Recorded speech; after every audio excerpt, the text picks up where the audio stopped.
Has Roman Reigns lost the locker room? The rumblings we've been hearing for weeks is that the roster, or at least the majority of the roster, is getting tired of propping up Roman Reigns on the top pedestal even when he is not around, which has obviously become increasingly all too often. Now, for full transparency, Roman Reigns is well-liked, well-received, and well-respected backstage and behind the scenes. So it's not an animosity issue. But the roster has been feeling like everything is about Roman when they're the ones showing up at every house show, every TV event, every event they're needed, all the promotional. They're doing all of it, but they feel like Roman is the only one propped up in the company. We've been hearing that for weeks now. But only recently are we starting to see some of these wrestlers go public with their feelings. Start to take those shots over to Roman Reigns, something we haven't seen in the past. And usually that is a great indicator that everything we've been hearing behind the scenes is 100% true. From the smaller digs, like what Becky Lynch recently posted up. I think this was an interview or maybe a straight post. But Becky Lynch said, in 42 days, this is a quote, in 42 days, I have not only defended my championship more than Rhea Ripley has, I've defended my championship in 42 days more than Roman Reigns himself. Now that's on the smaller side of the digs. Then you go to LA Knight recently, who cut an interview, and he didn't hold back at all. And again, this is a microcosm of the greater feeling backstage because this backs up everything that BC and a lot of us have been hearing. Listen to this quote by LA Knight. As it pertains to Roman Reigns, my assessment is this. Everybody is sick of that. Everybody. It doesn't sound like he's just talking about fans. Everybody is sick of that. LA Knight says, and I quote, here's a guy, he's got about one title defense every 4 months? 4 defenses a year. And we're celebrating the fact that he's been champion for 1,200 days. You gotta be kidding me, says LA Knight. We are celebrating the fact that he's been champion for 1,200 days when he's only had 4 defenses in a year. That's everything the fans have been saying, right? It's everything we were hearing that a lot of wrestlers were starting to spark up conversation backstage. And now for the wrestlers to be saying that. He goes on to say 1,200 days, as impressive as that is, can come to a real quick halt when you find yourself on the business end of a BFT. And that's what we're going to find out at Crown Jewel. But look, you talk about the tyranny of this. The Revolution is going to walk in and release everybody from that tyranny with a new WWE champion. So he goes into a little bit more character there because I don't think LA Knight is walking out of Crown Jewel with that championship. I think we all know that, right? I mean, for a 3+ year reign to end on a Saturday afternoon at a Beeline pay-per-view premium live event doesn't sound like a culminating moment. And you got to be real careful on how LA Knight loses this because a lot of people that have lost to Roman Reigns, they went right into obscurity or literally to the back of the line. And they're still to this day nowhere close to the line. A lot of those wrestlers aren't even in the company anymore. Like people like Claudio, Cesaro. Some unfortunately quietly went over to another brand like Big E to SmackDown and then unfortunately got injured. We don't know if we're going to see Big E back in the ring. But after he lost to Roman, I think it was Survivor Series. I think Big E was even a champion at the time. They showed you who was on the pedestal and who was a far distant champion. Big E quietly loses the championship. Big E quietly goes to SmackDown. I don't think they had any plans other than to do New Day again, and hopefully nobody notices. And everybody else that Roman came across, it just seemed like we're fed to Roman. You can't do that to LA Knight, by the way. So that's just a little side thought on that, because I think we all know LA Knight's not walking out with that title. I hope to be live on the channel reviewing that, by the way, a live Good, the Bad, and the Ugly. I hope to. We'll see. Now on the flip side, A new WWE signing may have already lost the women's locker room before she really even steps foot into it. Jade Cargill.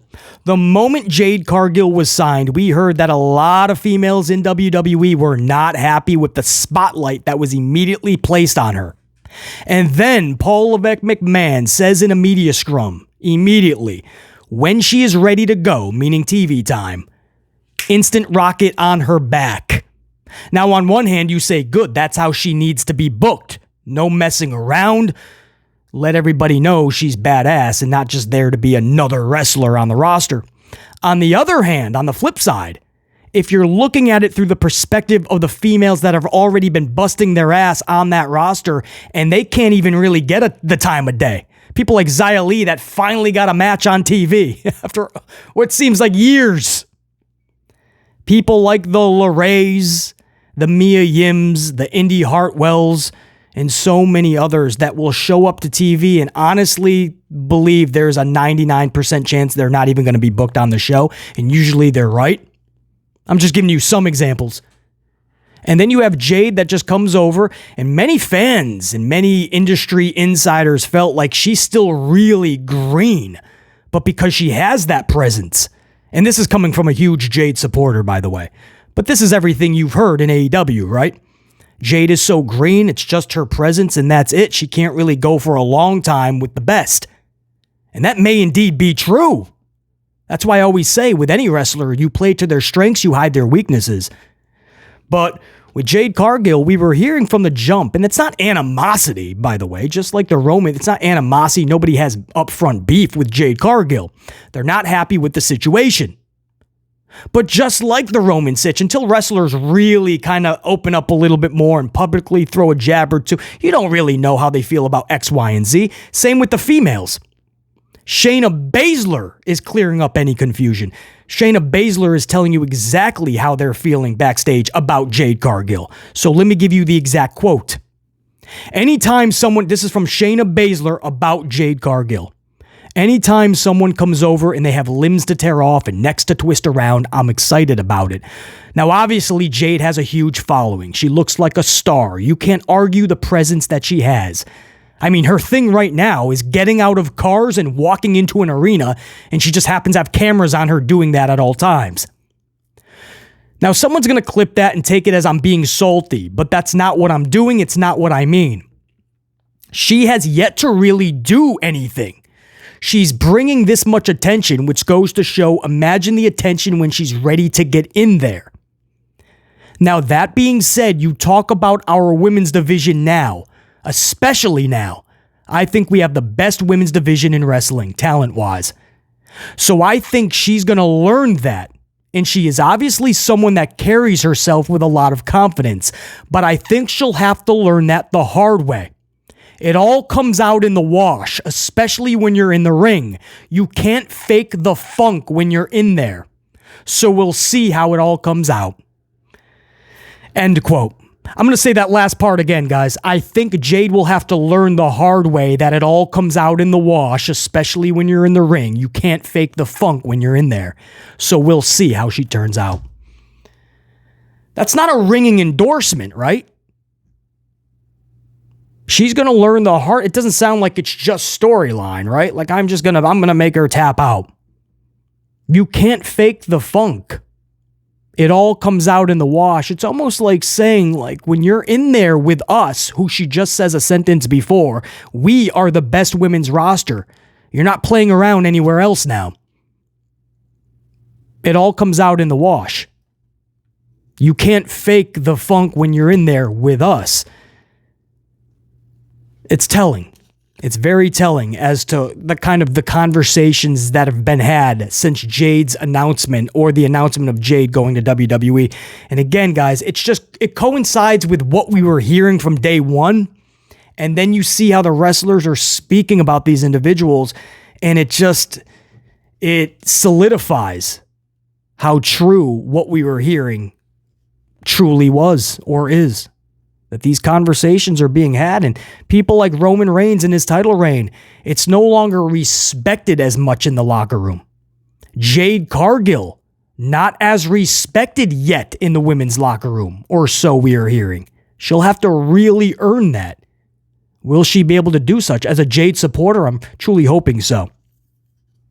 So guys, that's a couple of topics there, man. Has Roman Reigns lost the locker room, and will Jade earn the respect of the locker room behind the scenes? We shall see. Some shout-outs to a couple of WWE superstars, and some shout-outs to some Amplified Unit superstars, if you will. First and foremost, congratulations to Carl Anderson, and as he calls it, his hot Asian wife. They just had their five-time fifth kid. Fifth addition to the family they just welcomed in. 5 kids now in the Anderson household.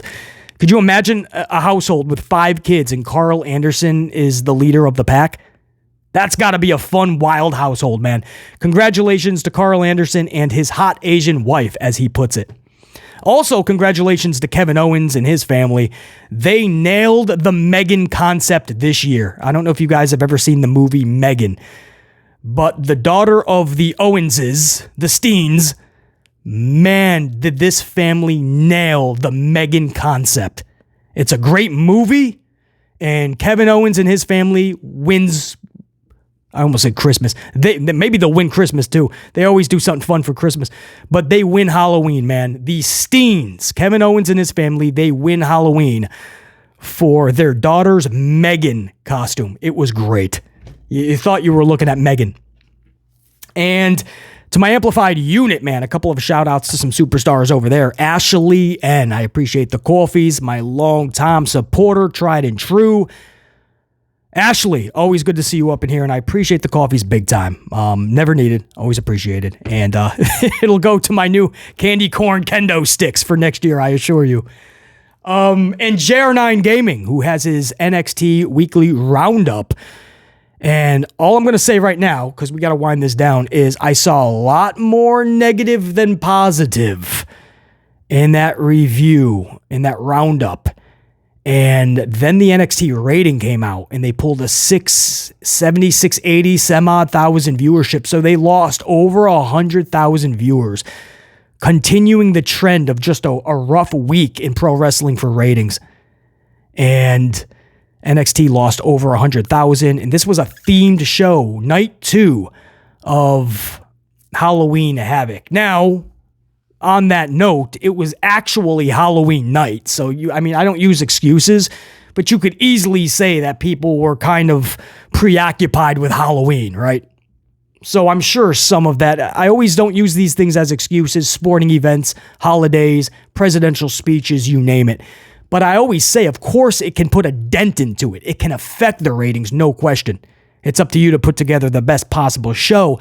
In JR9's roundup, man, there was a lot of negatives. Guys, go back to the last upload if you want to see that, by the way. JR9 extensively, in a very amplified, detailed way, breaks down NXT.